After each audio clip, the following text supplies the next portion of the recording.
সংবাদকর্মীদের বেতনের জন্য আর একটি আন্দোলন করা উচিত বলে মন্তব্য করেছেন প্রধান উপদেষ্টা প্রেস সচিব শফিকুল আলম।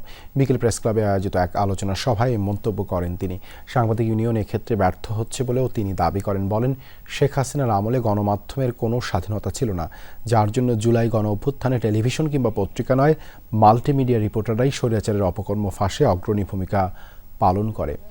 বেসিক মিনিমাম ওয়েজের নিচে কোনো প্রতিষ্ঠান বেতন দিলে সেই প্রতিষ্ঠান বন্ধ করে দেওয়া উচিত বলেও মন্তব্য করেন তিনি।